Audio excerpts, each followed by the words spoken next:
Chetty Bobby. Welcome to Wrasslin with Big E and the POT. Podcast tag champs of the whole world, slamming like a DDT. Got it like just like a figure four. Hulk Hogan, all they do is flex. Talking wrestling while they get the dough. Off the top like a superplex. Think they letting up? Hell no. Dusty Rose with the elbow. From the corner like a stinging splash. Straight to the face, I know you felt those. Hey, y'all crying out for help though. Rising up like the dead man. About to go upside your head like Stone Cold with the bedpan. Bottom line, if you want the facts, welcome to Wrasslin where you need to be. Chetty Bobby, this show improved like John Cena, you ain't seeing me. Bottom line, if you want the facts, welcome to Wrasslin where you need to be. Chetty Bobby, this show improved like John Cena, you ain't seeing me. Yeah.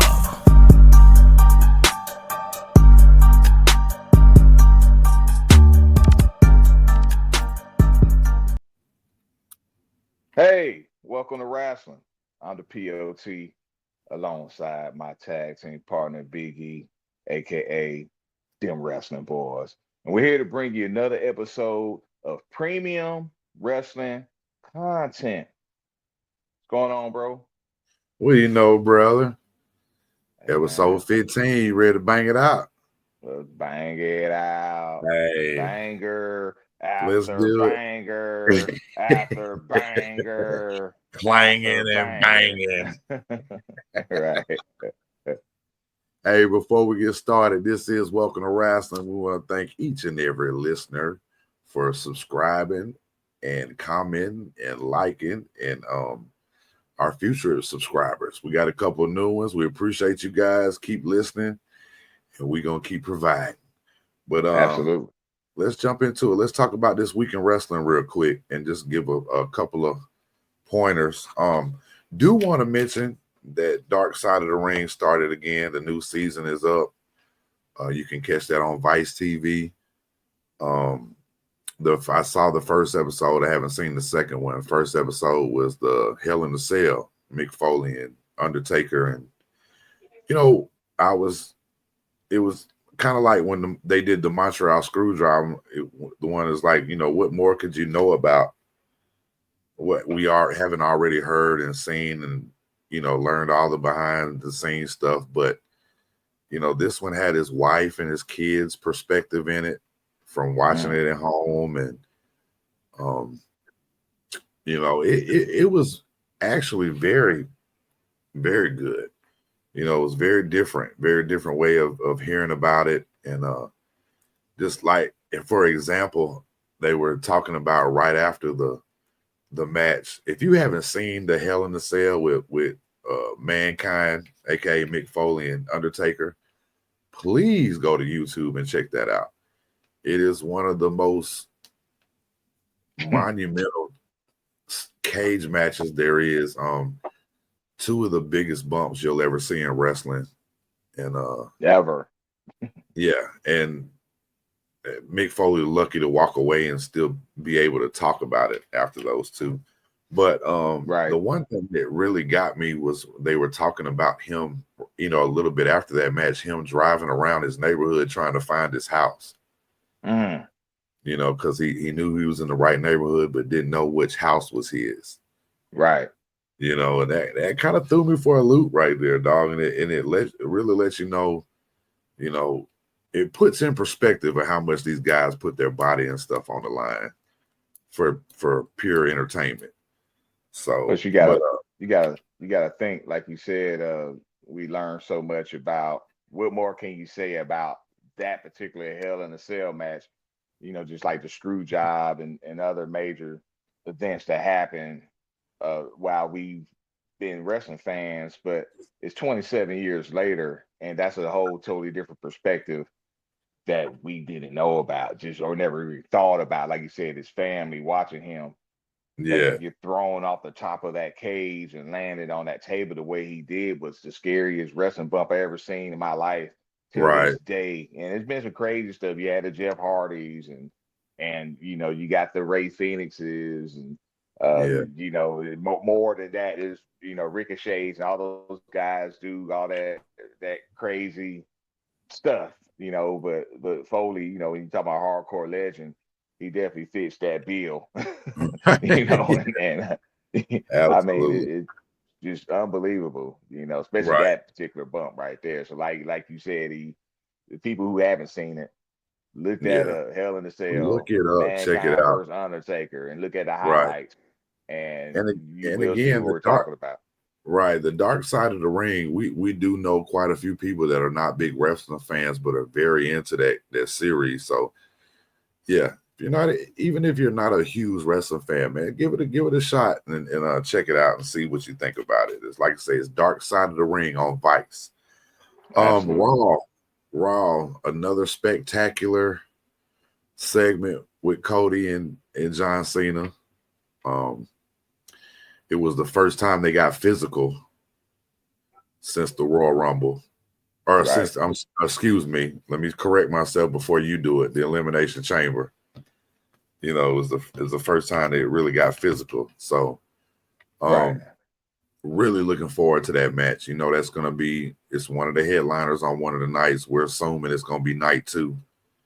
And John Cena's last WrestleMania, and he's a heel. So things we right in the thick of it. We're about 2.5 weeks away. So actually, we're 2 weeks away today. Yeah, So two we weeks got today. 2 weeks away from the Super Bowl of wrestling at WrestleMania. So Um, excited. yeah, and let's talk about the Jimmy Uso and Gunther match. Um, it's very, very bloody. Um, what a storyline! We've seen the storyline before where he was handcuffed to the ropes, and you have to sit there and watch your brother or your tag team partner get beat to smithereens while you can't do nothing. With this instance, his twin brother, real life twin brother, and couldn't do nothing about it. It you know, it I'm thinking he might win the title, bro. But then again, it could be a swerve or whatever, but it's pointing his way. It's pointing his way by the things that they're doing. So it's going to be exciting what happens, how they pull it off, who either one of them are going to be in a title picture with after this. You Right. know, so we'll definitely be looking forward to seeing what happens with that. Like I say, we're 2 weeks away. One thing I like, they did something different. Like that wasn't the first time we seen a handcuff gimmick, but I like how Oh they no, used the tie wrap this time. yeah, You know, ain't no breaking them. because even ain't no breaking down. You got there's no key or anything that it was Right. just something different. I really liked how they did it. And like you said, just watching your twin brother get the brakes beat off of him right in front of you, and there's not a damn thing he was able to do about it. Right. Definitely further along the story, it's definitely shaping up to be a great WrestleMania card. Yeah. I definitely looking forward to that match as well. Right. Let's jump Um, over to but let's talk SmackDown. absolutely. Let's jump over to Smack. I didn't mean to cut you off. Let's go over to SmackDown real quick.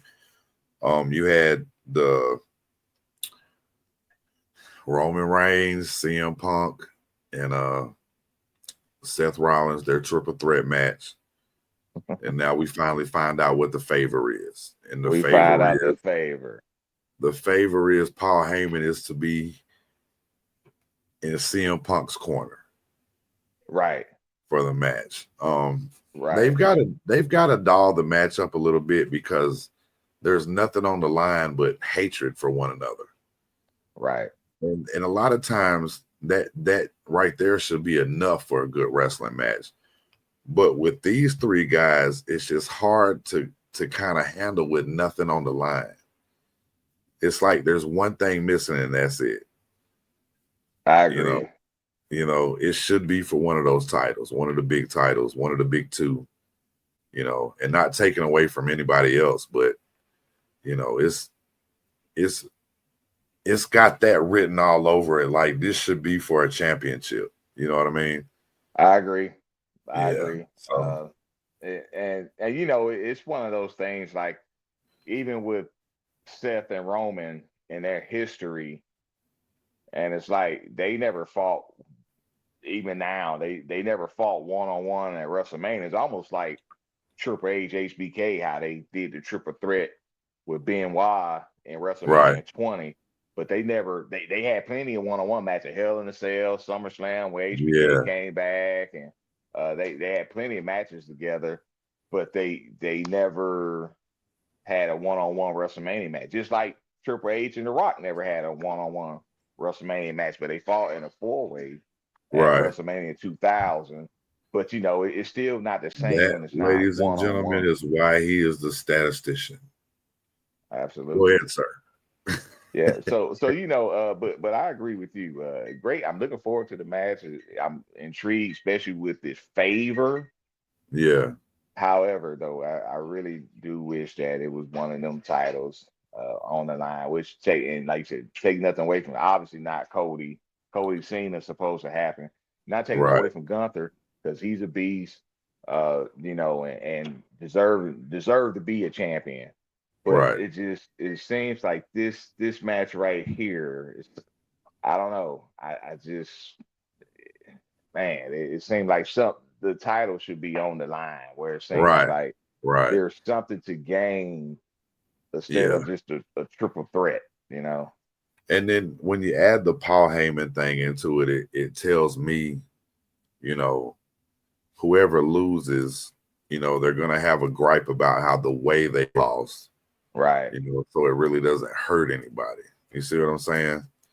As far Right. as, you got beat one-on-one, something's gonna happen. And of course it's a triple threat. So, but next week we will be going through the whole entire WrestleMania card and give our predictions and talk about the Hall of Fame and just everything WrestleMania next week.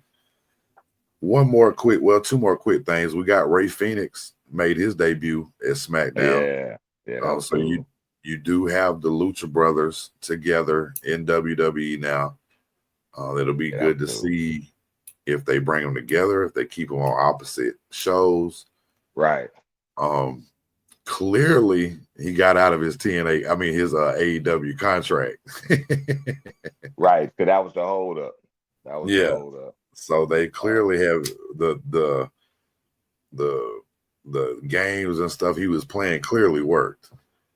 Right. Because So shout out to Ray Phoenix, man, for debuting on SmackDown and signing with the WWE and probably you gotta think it's a dream come true when you become a professional wrestler. Right. AEW is cool as hell, TNA, whatever, but when you sign with the WWE, it's got to be a dream come true. Got to be a dream. Absolutely.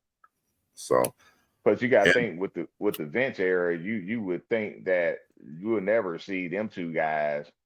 It was amazing that Ricochet signed when he did back in the day. right. Yeah.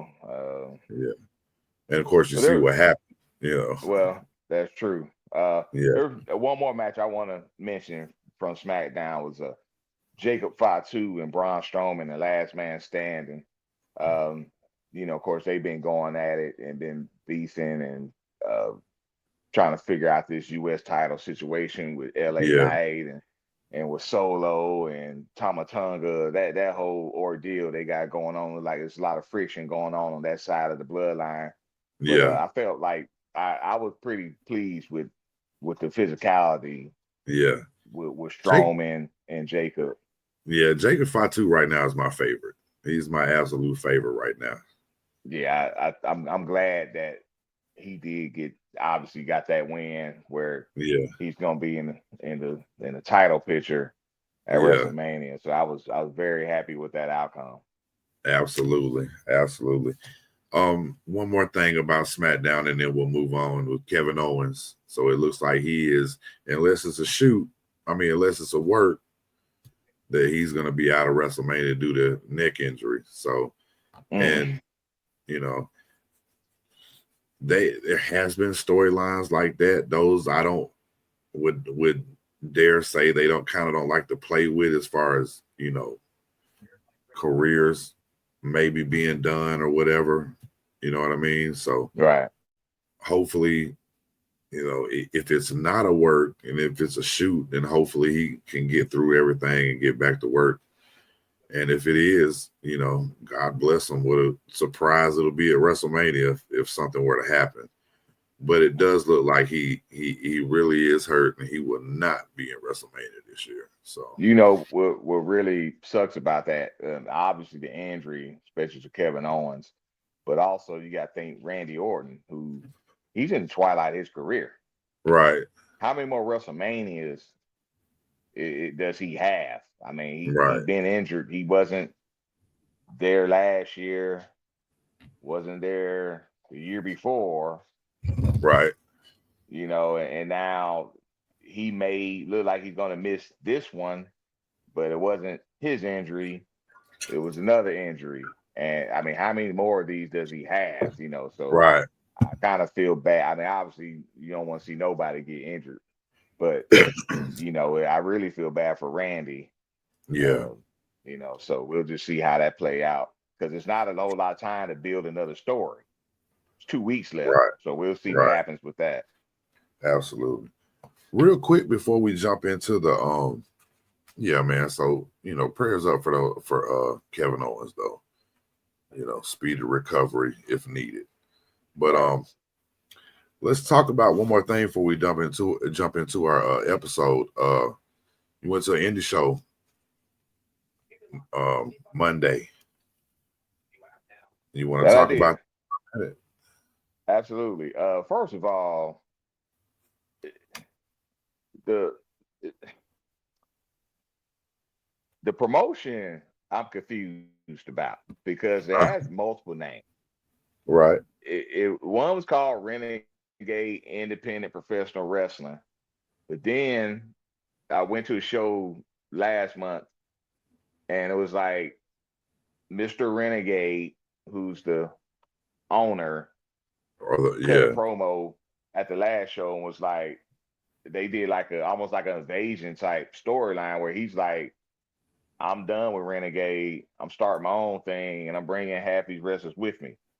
Yeah. So the show on Monday, it was a promotion called Now That's Wrestling, NTW. Now That's Wrestling, Mm-hmm. which they broadcasted on TV on a channel called Now That's TV. Right. And you can find that on some type of streaming service. You probably have to Google it, or I don't know what streaming service it was on. Now That's TV, but Now That's Wrestling. NTW was the name of the promotion. And I just want to highlight a few. First of all, shout out to Mr. Renegade, who's the owner. He seems to be doing big things there. Then they had a couple of names on there. Moose, Mm-hmm. the TNA X Division champion, he was there on the card. Had a match there. It was pretty cool seeing Moose wrestle in an intimate setting. That was pretty cool. Also, Rick Swan, who is a past name. Yeah. He probably had a match of the night. He wrestled this guy named Terry Yaki, like teriyaki chicken, Terry Yaki, and up and coming high flyer. They had a very great match. Like I said, I felt like it was the best match on the card. Pretty cool high spots and stuff like Yeah. that. Teriyaki got the win on that, which I thought was interesting, but obviously they pushing him. Then there's one more guy that I really, really want to shout out, and it's this gentleman named Tyler the Wall Stevens. Shout out to Tyler the Okay. Wall Stevens. He kind of remind me of like a younger Drew McIntyre back in the day when he was the chosen one, didn't have the facial hair, Right. Kind of built similar. Yeah. Had some decent height on him, had the long hair, had some good power moves and stuff. Okay. He had a hardcore match at the end. He bringing in the trash cans and all kind of stuff. Had the whiteboard. He went through the whiteboard and it was very innovative. So shout out to Yeah. Tyler the Wall Stevens, Rick Swan, Moose, and of course there's many other guys on that card. No disrespect to none of you guys. I'm shouting out the promotion, and I will be back. I will be back, Right. and Yeah. I'm looking hope forward to going. I'm looking forward to going with you, man. Once baseball season is over with my boys, and I'm definitely looking forward to hitting up these indie shows because we have made it our duty and taken it upon ourselves to spread some spotlight to the independent wrestling scene in Georgia, man. So that's going to be a big part of our show here in the future. We did our first interview with G Smooth, Greg Roper, retired indie wrestler, and that was like our first little spotlight. But we're gonna keep doing it. We're gonna keep we'll have some more interviews with some indie legends from Georgia and in Atlanta area, and yeah, man, we're gonna make that a major part of our show and take it upon ourselves to spread this spotlight where it deserves to be spread to. I want to shout out one more, Alex Kane. Boomaye, Alex Kane. For the people who know, they know what I'm talking about. Alex Kane, shout out to you, Alex Kane. Again, those guys was some good workers. Yeah. And he's done some work in yeah, now Alex Kane's done some work in MLW too now. So it's definitely videotape out on him, videotape YouTube, if you want to check him out. And actually when I try to have Alex on as a guest pretty soon. So we'll definitely be reaching out to him. But yeah, shout out to Alex Kane, shout out to NTW, Now That's Wrestling. And yeah, man, do your research and find it streaming on Now That's TV. Now That's TV. Yeah. Absolutely. All right. Well, I'll tell you what, brother. Let's dive into the topic. Let's do it. Hey, episode 15, man. We're gonna do a deep dive into our favorite, greatest tag teams of all time. Now, it's gonna be close to it's gonna be a 3-part series, and this will be part 1. And we'll go down our little list that we've come together and made, because every time we tried to make a list of 10 and it became 20, then it became 30, and don't forget about them and what about them, and I used to love it when these guys did this, you know what I'm saying? Right. And while we're sitting here talking about it, I just thought about another one that we missed. Put it on there. So I'm putting it on the list right now. But yeah, I can't believe that. But yeah, man. So we're gonna get into that. And again, don't jump all over us because your favorite tag team isn't on here, which they probably are. They just might not be on part 1. But like I said, these are our favorite, greatest tag teams of all time. Just the ones that we like, and it might be like them for a stupid reason, or for just they did this, or it made me laugh when they did this. You know what I mean? Right. Yeah, I did, and I just thought of another one. Put it on the list. I forgot about the Mulkey brothers. You go be like Jericho, the list of 1,004 O's.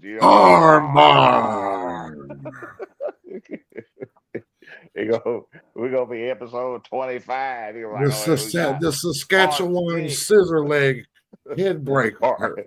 Part 6 All right. Again, this episode 15 is Welcome to Wrasslin, our favorite, greatest tag teams of all time. And I'll just start it out with the greatest tag team that never was. And these guys will probably go down in the Hall of Fame and never even been in the ring. You know what I mean? Absolutely. And these guys deserve so much respect because they really could have ruined a lot of careers and stolen a lot of spotlight. But they focused on their families and whatever bullcrap they can come up with. But that would be Big E and the POT. Larry and Evan. Hey, greatest to never do it.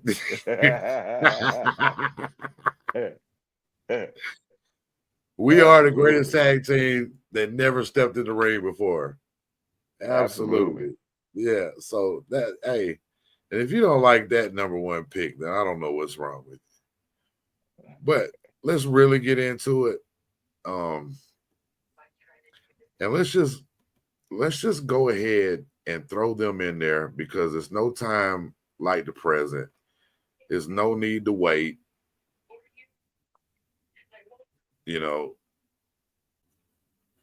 Yeah, we're just gonna go ahead and put our favorite greatest tag team up number one, and they are the greatest tag team to ever do it, and that would be from Detroit, Michigan, Rick and Scott Steiner, the Steiner brothers. Now, Hmm. brother, I'll let you go ahead and start talking about this one first. I'll let you start it off. Well, first of all, that's my 8 ball MJG. Anybody who know me know that 8 ball MJG, my favorite rap group duo. Steiner Brothers is my 8 ball MJG of wrestling. And I Absolutely. tell you what, man, I've been a fan. I always liked Rick Steiner, even back when he was with the Varsity Club. Yeah. I just been a fan of his, but then of course Scott came along, and I don't know, man. I just like their style. They was more. They was very believable, Right. and very Scott was very innovative with them suplexes and tilt the world slams, and Lord knows about the The Frankensteiner. Frankensteiner. Yeah. Yeah. And then Rick Steiner had, to me, arguably the best clothesline with the Steiner line. And the And best they power slam. best power slam. Yeah. Rick he used to wear mixed match boots, and Whereas he turn played the the belt whole backwards. yeah, he played the whole gimmick like he was some idiot, but really Right. probably smarter than everybody that was the boys that was backstage. You know what I mean? Right. When you really find out what kind of And individual 10 was, times and tougher. Yeah. right, Yeah. right. Yeah. So they definitely, and they feuded with everybody in that era. It doesn't matter what Harlem Heat, Doom, the Samoan SWAT team, Right. uh the Freebirds, like they ran through them all, and even had a short run in WWF. It was a short And they run. right. But that short run came with the title victory as well. Absolutely. Absolutely. But yeah, I'm just like you. They're pretty much my they're tied with my favorites. But as far as greatest, they are the greatest tag team of all time. Um, to me, I know you can't sit here and say, well, they had 47 title wins or whatever. WCW, WWE, NWA, IWGP, whatever was left at the time, they did it. You Right. know, they weren't around. UWF was already closed. There was no AWA then.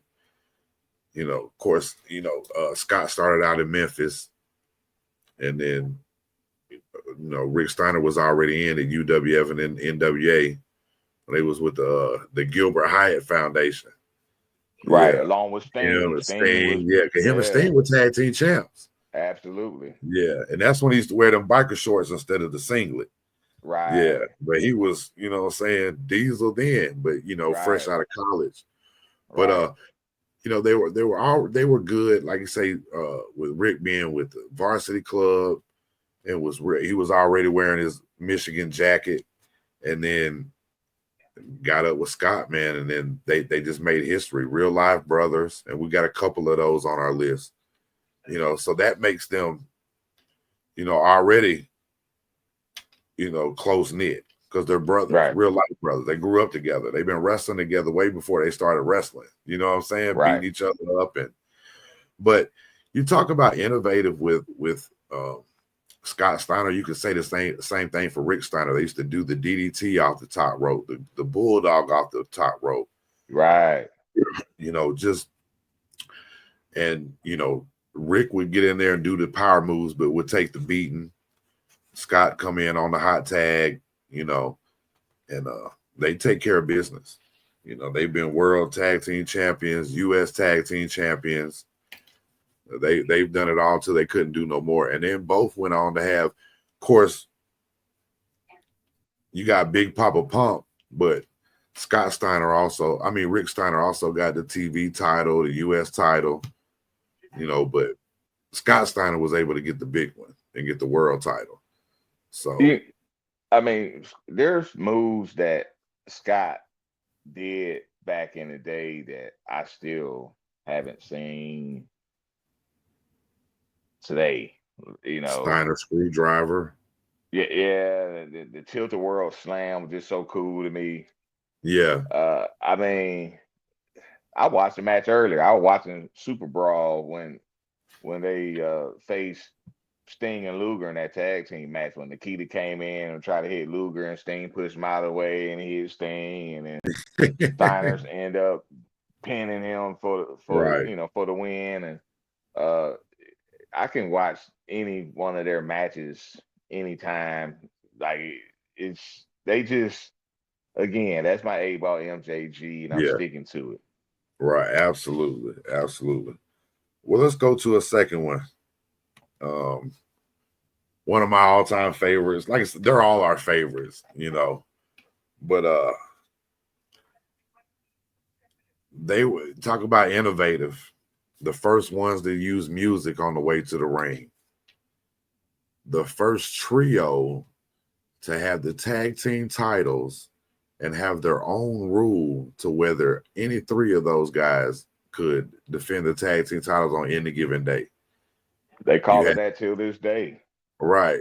And it is called the Freebird rule. And we're talking about Buddy Jack Roberts, Terry Bam Bam Gordy, and Michael P.S. Hayes, the Fabulous Freebirds. And the PS stands for purely Sexy. Absolutely.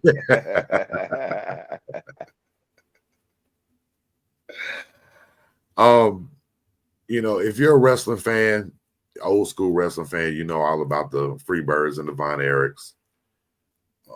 They've been everywhere. They went to WWE for a minute, didn't last a couple of weeks, maybe. Yeah. That's That's a whole nother story. Yeah, With NWA. Andre. Right. Yeah. And them, you know, just being the Freebirds. You know, but you had Buddy Jack as the technician. You had Bam Bam as the power guy. Right. And then you had Michael Hayes as the mouthpiece, but also could work. You know, their finishing move was the DDT. Say what you want about Michael P.S. Hayes and his work. He had a longevity career, and I put him in top 5 as far as using the DDT.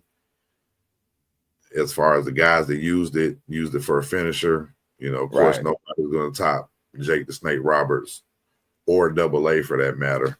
But I think he falls in there. That is personal opinion. Bam Bam, love Terry Bam Bam Gordy, man.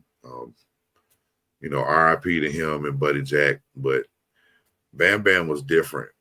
You know, he was huge, big guy, could move, could do everything he needed to do.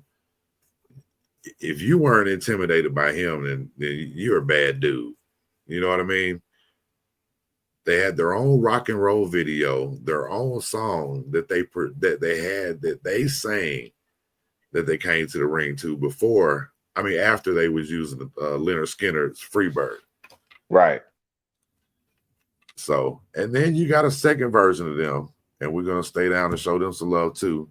And that was with Michael Hayes, Terry Gordy, and Jimmy Garvin. And it was more Jimmy Garvin and Michael Hayes together. And of course, you know, Terry was back and forth to Japan in the NWA, but they were U.S. tag champs, world tag team champs. You know, and were the perfect heels too. Complain about everything. I used to love it when they were heels and Michael Hayes would get in there and start the match and cry and try to get the crowd going, doing the clap and stuff, but knowing nobody would do it. And he would just look around like, what are y'all, what's wrong with you? Why aren't you clapping with me?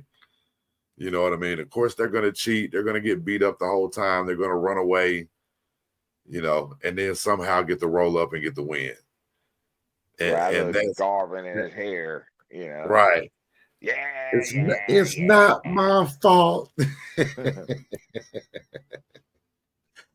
But though, you know, and if you want to go deep into it, Garvin has been like what do you call it? For a long time. Yeah. Right. He was even in the Bad Street video. Right. When they say somebody should have told them boys about Bad Street USA, that was him. When he turned around. and but for him to find at the end of his career to become one, they're all Hall of Famers, all four of them. And Michael Hayes, you talk about longevity. He's been in WWE for years and years, producing. He's managed. He's done everything. He's Good been old in Doc Hendricks. been in gimmick battle royals and everything. Got tombstone by Kane. He's done it all, and he's still. If it wasn't for Michael Hayes, we probably wouldn't have got that awesome 316. If it's not for Michael Hayes, you don't have a Stone Cold Stunner. Right. Yeah, that too. Now, there is a meme going around that Jimmy Garvin was the first one to do it and called it the 911. Oh, yeah? It's a clip going around where he grabs him. He acts like a DDT and then turns him around and grabs him and drops him like a stunner. That's what Mike. So that was before Mikey Whipwreck? Yeah. Yeah, this is in WCW. Okay. Yeah, and I just had the name on the tip of my tongue who he did it to right before they went to WWE. But they called it the 911. But this is late. This is when they're going out the door because Jimmy Garvin's got the short hair. It cut all his hair off and everything. So Mikey could have done it first then. He could. There's no way he could have did it first because this is way before ECW. So I'm assuming that Michael Hayes came up with that and then got Stone Cold to do it because Mikey Whipwreck is not until 96. Yeah, but they said Michael Hayes said he got that from Mikey Whipwreck. That's Michael Hayes said that. Wow, that's crazy if he did. Neither here or there. Yeah, that's what he said. Because they didn't do the kick. They grabbed him like a DDT and turned him around. Yeah, we'll definitely have to look into that. Yeah, most definitely. We'll look into that one though. All right, let's get away from the 80s, man. Let's go to as a matter of fact, let's get away from WWE and WCW. And let's go to TNA. Hey. Let's go to TNA. TNA in TNA's prime on Spike TV. And we got Robert Roode and James Storm. Beer money. Sorry about your damn luck. Sorry about your damn luck. Yeah, I was a big beer money guy. I actually loved both of those guys. James Storm, I liked him when he was America's Most Wanted, but he was the one that I liked. Of course, he got the cowboy hat, Cowboy James Storm. Then he drinking the beer. Yeah. Super kick. Wore a nice beard. I just always liked the persona. And Bobby Roode, man. It was crazy because they kind of like had two different personas. And it was almost like an odd match that they put together, and it just worked. Right. And like you said, it was definitely in TNA heyday. And both end up becoming world champions. Right. Held the tag team titles a couple of times. And James Storm went and did NXT for a little bit, went back to TNA, back to NXT. Here and there before it really got big. But Robert Roode really made that jump, man. He ended up getting onto the main roster on Raw when he had the glorious gimmick, and from what I can tell, of course, we ain't gonna sit here. We talking about tag teams. We're not really going into what they're doing right today, right this minute, but I'm pretty sure he's still working with the company, as far as backstage and stuff from the last time I've heard. But I'll give you a fun fact. Yeah, well, give me one then. AJ Styles' theme song was James Storm's. in WWE, but of course Okay. he just had a cup of coffee there, so it didn't Right. last long. But they said that theme song was James Storm's, and then when he, for whatever reason, didn't have that run, they Yeah. gave the song to AJ when he debuted. Right. And plus, that was a couple of years out too, so it Yeah, ain't like he had just used it a couple of weeks ago. right, Yeah. right. Well, I tell you what, they gave it to the right one. Yeah. So did. They gave it to the right one. Freaking AJ, man. Um, man, we can't talk about him on this episode. We're gonna do a whole No, AJ episode, just give him tons of flowers. absolutely. Yeah. But Beer Money, man, Beer Money belongs on any tag team list. I mean, they're not they're not gonna be top 5. Man, maybe even not top 10, but they get an honorable mention. And Absolutely. and then if you talk about tag teams just in TNA, then they're a top 5. Oh, right. Right. You know what I Right. mean? I put So them up there with the machine guns and yeah, folks like that. Yeah. right. And America's Most Wanted, which James Storm was part of America's Most Wanted, but they were there for a long time with Right. Wildcat Chris Harris. Right. Yeah, yeah. But we'll stay around this era and jump back to WWE. And this, Beer Money came a good while after them, but when I see these guys, I still feel like they're young. You know what I mean? And all the stuff that they have done and stuff that they're doing now, trials and tribulations they've been through. 3 letters, TLC. We're going to talk about the Hardys. Yes, sir. Matt Yes, and Jeff sir. Hardy, the Hardy boys, real life brothers. There we Not go. even, I'm sure that I know for a fact they're not even 2 years apart. Right. Matt was pretty much the mouthpiece. He did the most of the talking, and always had a good move set. Can do a lot of high risk stuff. But Jeff Hardy is the charismatic enigma. He does it all. He's done some of the craziest stuff that you ever see and ever will see. Right. The stuff that he's done off of ladders and just, some of that stuff is just falling in the right place. But I don't think people understand how hard it is to get up there and actually keep your balance at the top of a ladder and maneuver off of it without the ladder getting kicked back from behind and stuff like that. I don't think that's the stuff that amazed me that he does. Right. The way he can maneuver himself off of those objects. It's more than just jumping. You can't just jump off of something, especially like a ladder. You jump off a ladder, the ladder's going to shoot behind you and you're going to go face first into something. Right. You know what I mean? It's so much more than that. It's a finesse to it. And man, kudos to him. He's done it better than anybody. He's definitely had his downfalls even here lately, but they always seem to bounce back. They always seem to get clean, even if it's you don't know what's really going on with them. But if I see somebody get clean, then they have a downfall, get clean. Well, they got clean. Clearly they trying. You know what I'm saying? Absolutely.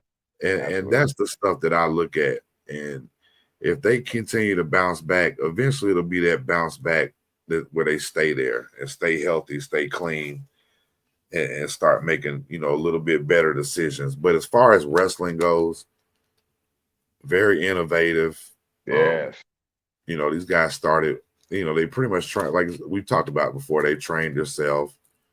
Omega Wrestling was their little federation that they had with Shane Elms and what's the little dude's name? Blonde hair guy. yeah, man, I know you're talking about. Right. And we Shannon Moore. Shannon Moore. Yeah, absolutely. Yeah. And came up with those guys. Right. They came up with them and they're all from North Carolina. Right. But shout out to the Hardys, man, for just You being innovative and giving us nothing but absolute entertainment anytime they got into the ring. They were even innovative with the clothes. They were the first ones to start wearing jeans, right. you know what I'm saying, and wear they had the boots on, but they were wearing jeans and stuff and coming out with the t-shirts on and stuff like that. You know, They the tight muscle shirts, you know what I'm saying? right. Yeah, They they had one of the loudest pops I ever heard when they returned to WWE and WrestleMania 33. yeah, And yeah, we didn't know that they was going to be a part of that show, right, and that pop was unbelievable, unbelievable.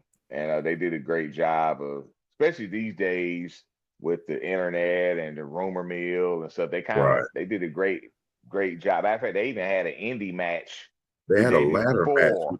with the Yeah, Young Bucks. Yeah, with the Young Bucks, right? And then right. had a They had ladder a ladder match. match with Young Bucks the night before.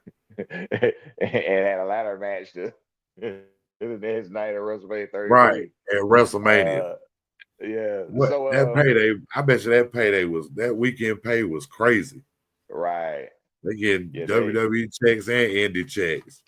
they also, we had an earlier episode. We talked about custom belts. We forgot to mention Jeff Hardy and his custom belts. So shout out to Jeff Hardy too Right. for the Yeah. custom And he belts. actually had a couple of different versions. He had the Right. purple one, then he had the white The one, white one, yeah, and with the with the lights that face hit and the eyes that lighted up and stuff. yeah, Yeah, man. So yeah. shame on us for forgetting about that, man. Well, You know what I'm saying? we made up for it. So shout Right. out to the Hardys who definitely deserve to be Absolutely. on this list. One tag Yeah. titles everywhere they been. Yeah. Also, you got to think innovative. How Matt now he got the broken gimmick, delete, delete, Right. delete, delete. And One of they those just guys that are not afraid to reinvent themselves and take a chance on doing something. absolutely, And shout out to absolutely, Matt Hardy for being one of the first ones to really take full advantage of the internet that's and right, keep himself relevant when he wasn't in the WWE spotlight. right, You know, right, so shout out to him, man, for really like he took full advantage of the internet before anybody was really doing that stuff. You know, absolutely, that's when you couldn't post nothing but 10-minute videos. You know what I'm saying? right, Yeah, man. right. So shout out to Matt Hardy. All right, dog. We're gonna go back to the 80s, 90s. Watch out for that microphone right there. 80s, most of the 90s. These guys ran through everybody. Mhm. You know, a lot of people will argue that this team is the greatest tag team of all time.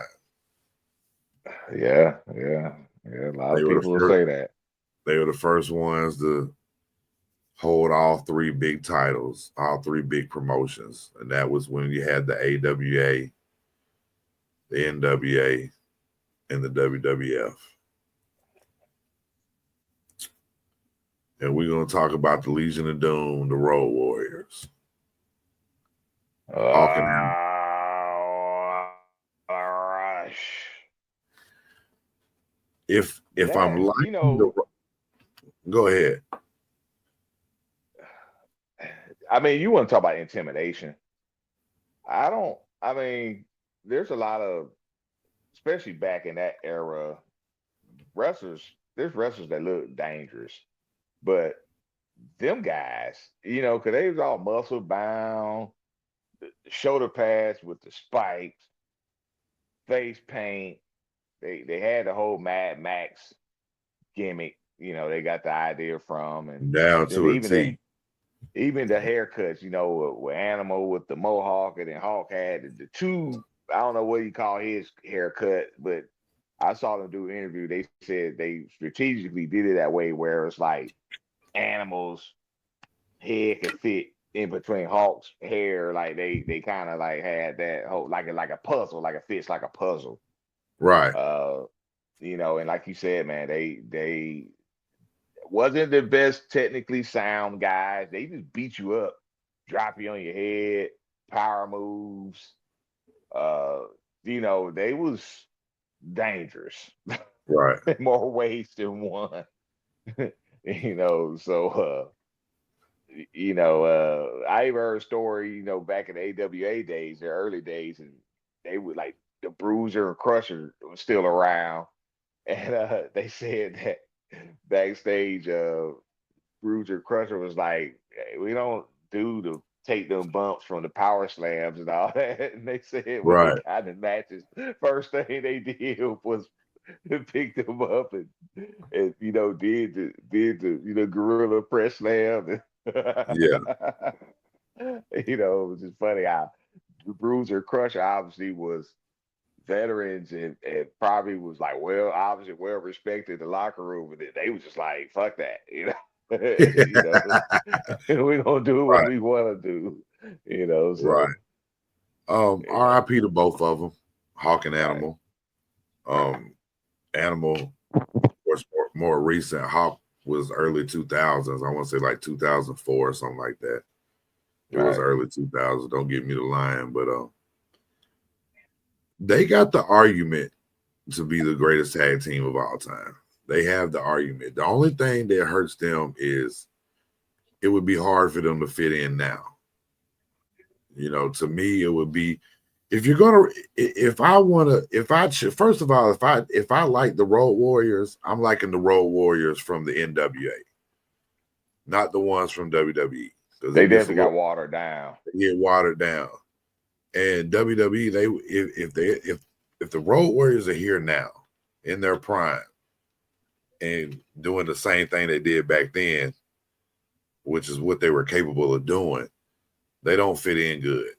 They might get over with the crowd and have a title run here and there, where there'll be something like the Big Show. You have a title run here and there, and then you're doing stuff with mid Carters, doing funny stuff, and doing stuff with the guys, the celebrities at WrestleMania, stuff like that. In my uh, opinion, that's yeah, what I you know. I I don't know. I feel you though, because they definitely probably wouldn't. Yeah, it definitely would be weird now.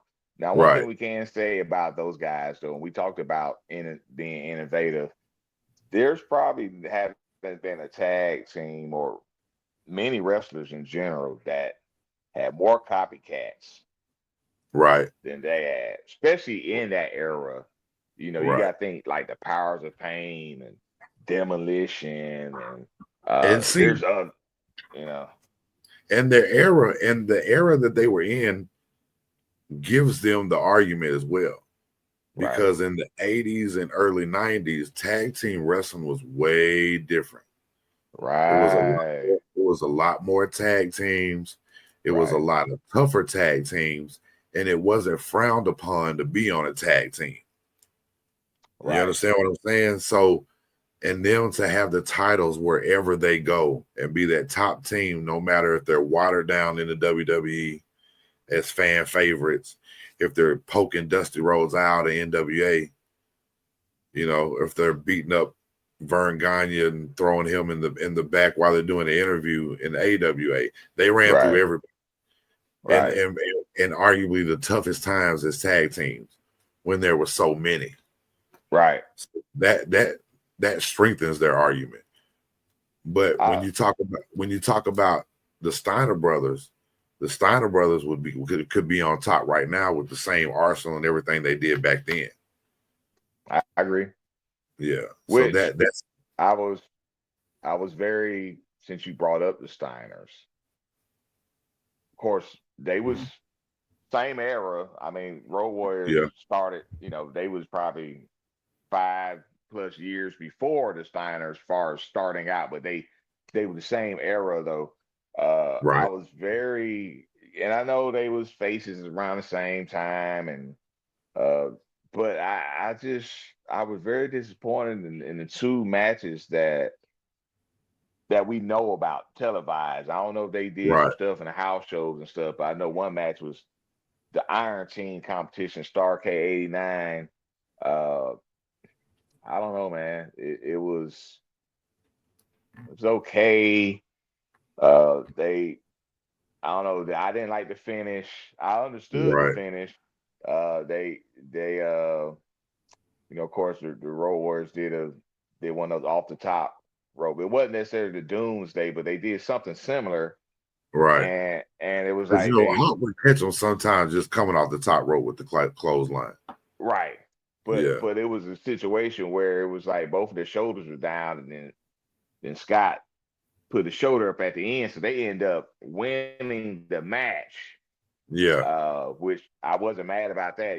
I'm a big Steiners fan, obviously, but the match was very underwhelming. Then they had another match later on, like in the 97 or something like that, and it was another really underwhelming. I don't know. It was I was very disappointed, especially, of course, the Steiners being our favorites. But we are talking about arguably the two best tag teams ever, and they had two very underwhelming matches when they had a chance to work together. So I was very disappointed with how they was booked on that. right. Yeah. Now the Iron Man thing, that's a totally different animal because everybody wrestled so much that night. Right. And you're not going to get the best matches from those guys because Matches were shorter too. right, They right. So because of, you like you got a said, short they time to get all your stuff in and try to tell a right, small story. You know what I'm right, saying? While you're still trying to, everybody's fighting for this check and this, big trophy. right. So yeah, they, especially with the Steiners being faces and the Road Warriors being heels, that'd have been a great program for them to tell, a great story for them to tell too. Right. But at And that really could have, time, they was both faces during the Iron right, Team thing. Yeah. yeah. But I'm saying, as far as if they would have had a Right. program for a couple of Full months, fledged. Yeah. right, Heel and face. yeah, Right. yeah, and do a couple of big shows and a bunch of stuff at TV where they jumping on each other, interfering and stuff like that. Right. Definitely could have. That would, that's the stuff that makes your life a little bit better on Saturday night. You know what I mean? Getting to see stuff like that. All right, bro. This next tag team, they have the argument of being not one of, but the greatest WCW tag team of all time. And I'm gonna let you start off with this one, but we're gonna show them some love real quick. They started off as the Ebony Express, Cole and Kane. Kane and Cole. But eventually at WCW, they became Booker T and Stevie Ray, the Harlem Heat. Houston's finest. That's right.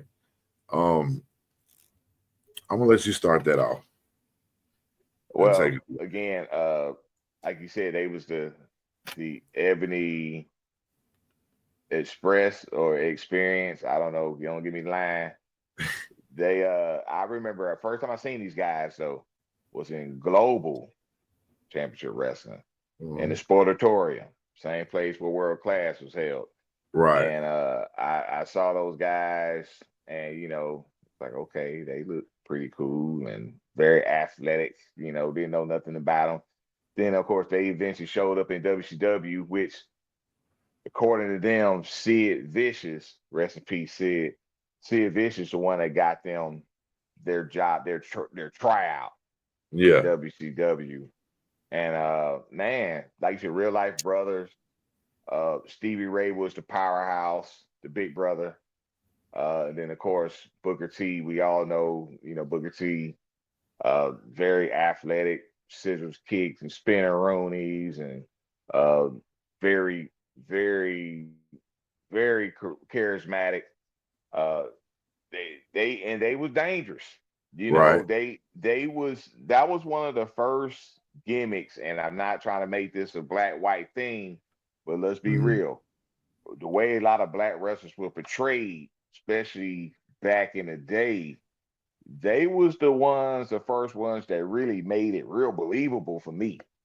You know, it wasn't like the Coco Bewares and the Pistol Right, Finish Watleys and no, these guys look like they really from the street, which they right. was, and they Now look like they they'll beat your ass for real. right, but they had their gear, they had Right, the do rags, right, they wore the shades, right. but they weren't not watered down, but they didn't overdo There it you go. and make them not a what do you say it? What do you call it? Um, like a cliche, Right, you right. know what I'm saying? Or you know, we're gonna make them like Crime Time, you Which I know. guess that's a good thing. Vince ain't get to him first, then, right? Right, absolutely. And For shout real. out to Crime Time, R.I.P. Shad Gaspard, but and JT shout out to JTG. But I like Crime Time, but I told you before they could have been one of the biggest, baddest Right, heels of that company if right. you I let them agree. go and take the cartoonery, if that's a word, away. Right, You right. know, I agree. I agree. they really could have, and the crowd would have hated them.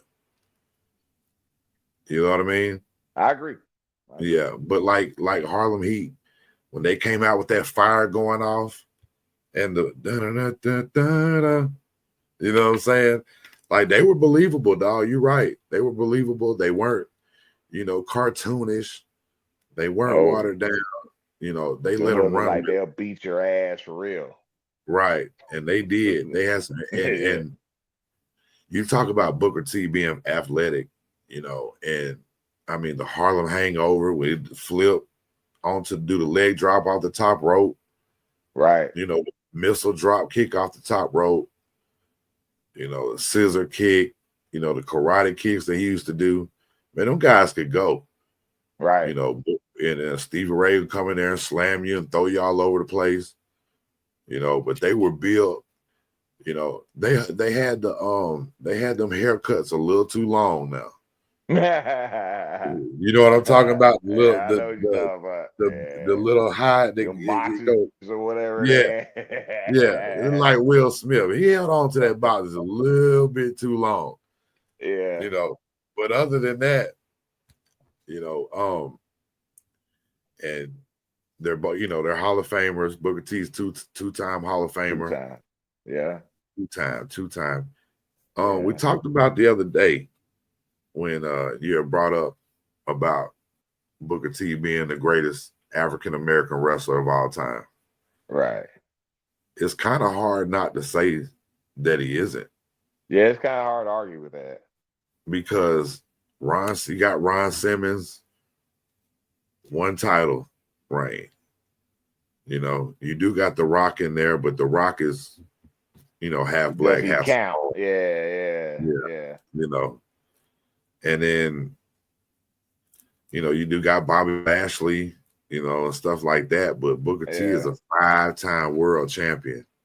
As Well, head 5 time WCW, and then he remember he won a couple the world titles.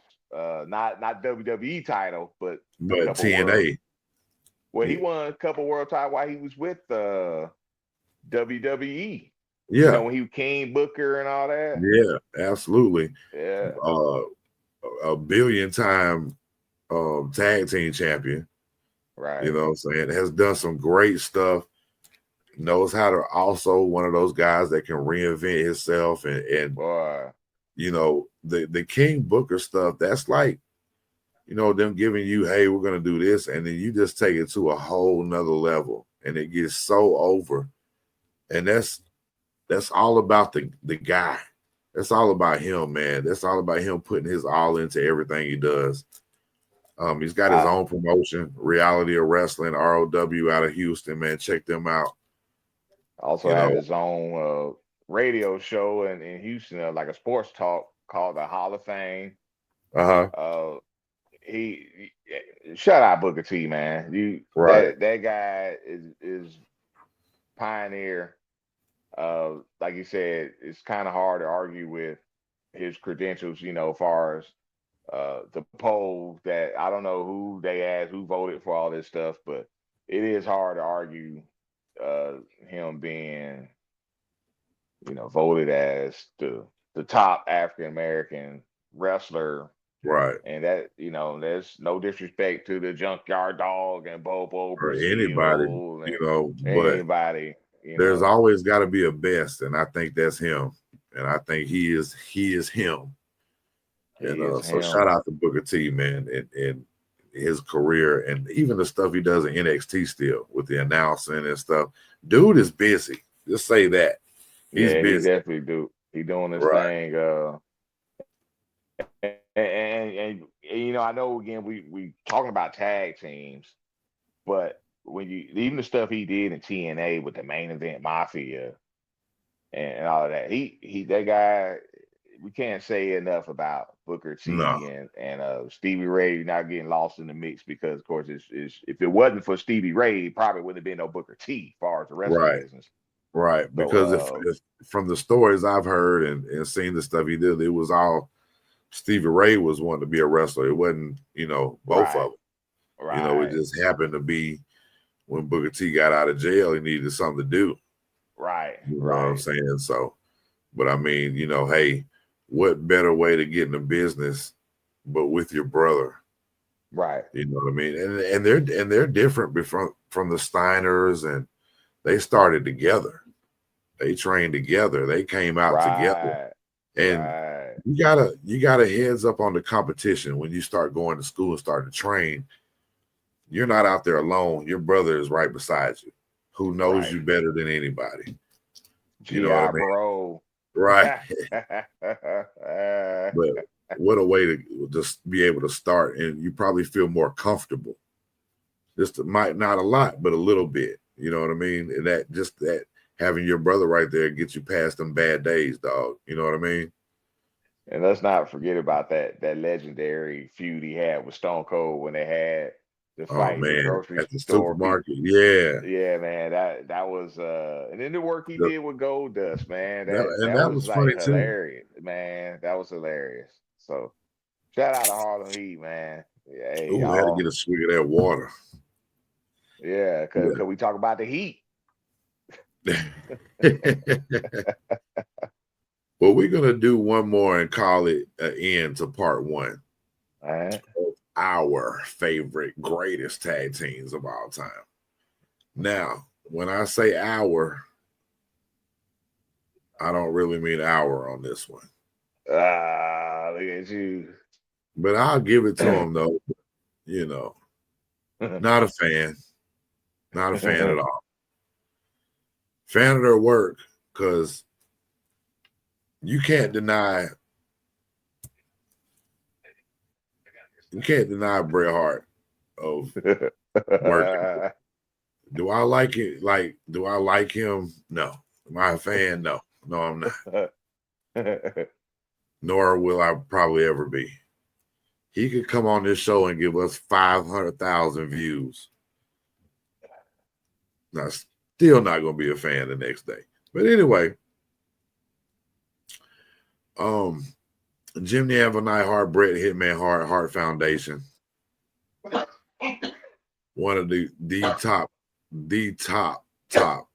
tag teams of the 80s in the WWF. Part of Jimmy Hart's, the Jimmy Hart family, or whatever they wanted to call it, with the Honky Tonk Man, and he's the Honky Tonk Man. But remember he used to do that dance when he was put the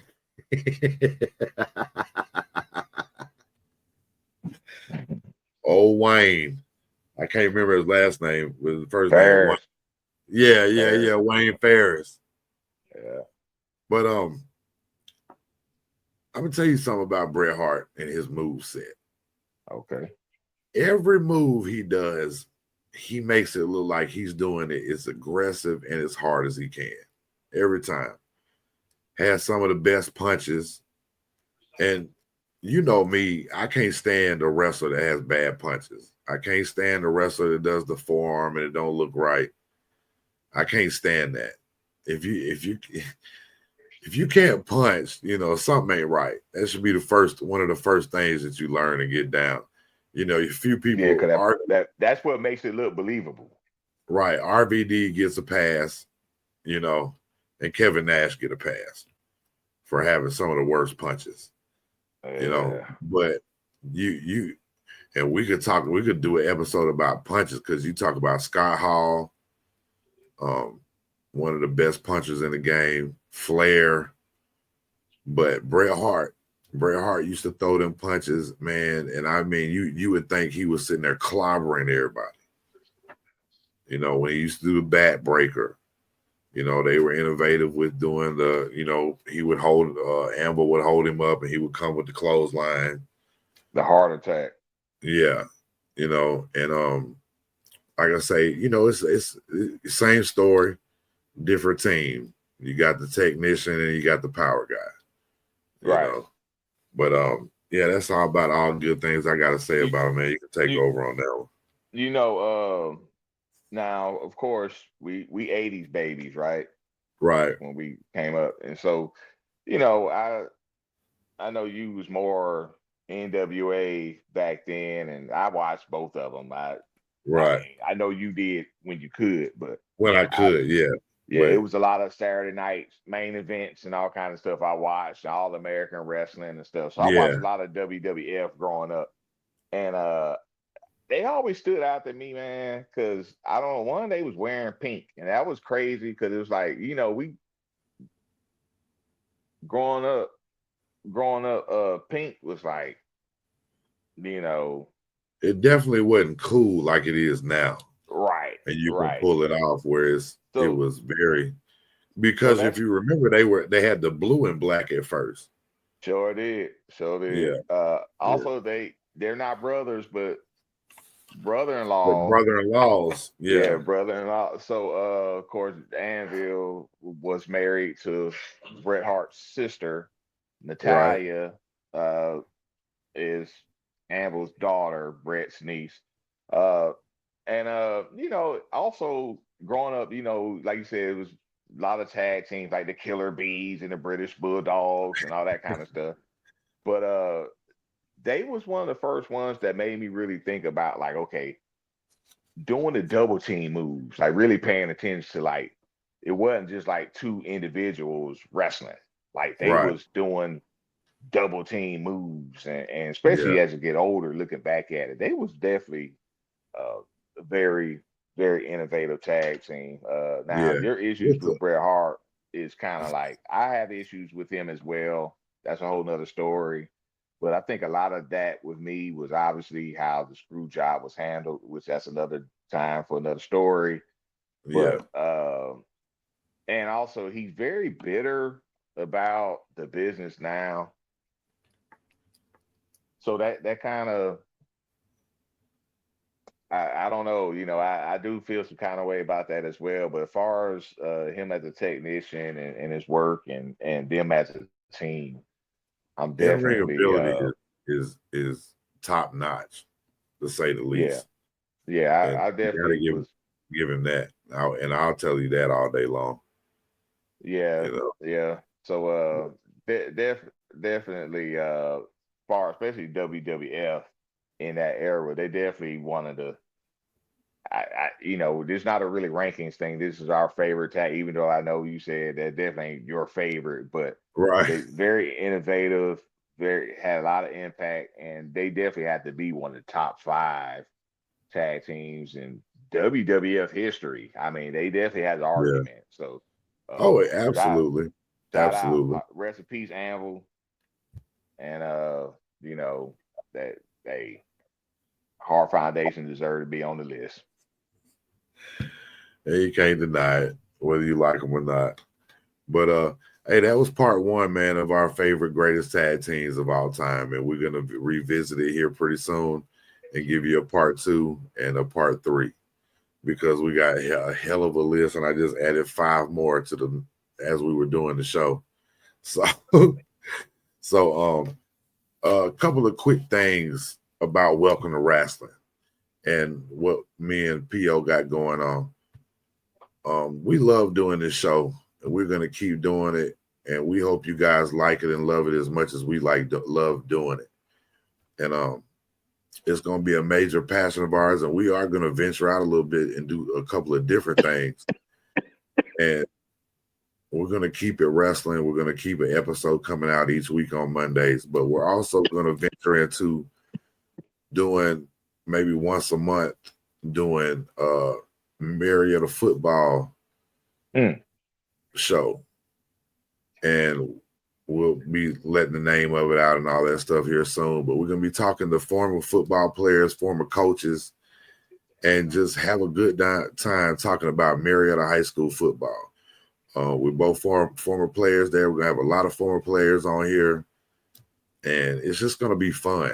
You know, it's just going to be fun to talk about the good old days, what, you know, who thinks their year was the best year ever, you know, all that good stuff, you know, and tell some funny stories and tell some sad stories and tell some great stories, you know. And it's just as much as wrestling is a passion for us, so is football. And if anybody has ever played football, it doesn't matter what level you went to, you never had more fun than you did playing in high school. You know, and high school football is just different. Right. And and all of our experiences have been different, way different. And it's just something that we're going to get into and have a good time doing. And we're going to have some guests. We already got guests lined up, and looking forward to it. So be on the lookout for that. And speaking of that, quick shout out to Coach Ted Gatewood. It's his birthday today. We're not going to say how old he is because he certainly doesn't act his age. But shout out to Coach Gatewood, man. He's going to be one of our first guests it'll be a /Marietta episode / Coach Gatewood episode. It'll be a lot about him, but it'll also be his time in Marietta. One of our favorite coaches of all time, if not the favorite coach that we've had. Besides Coach Friday, he's the best coach that I have ever played for or ever anything. Day 1A, 1B. Right. Absolutely. So we can't wait to have him on here. And if if you're a wrestling fan, listen, they're like, who the hell are they talking about? Marietta will know, and Marietta will tune in and the different places that they've been and stuff, and that's cool with us.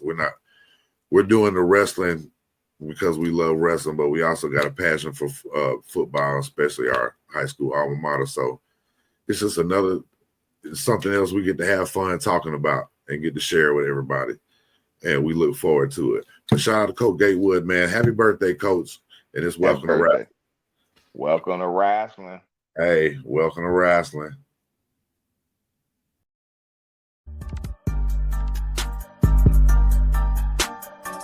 Welcome to wrestling, Chetty Bobby.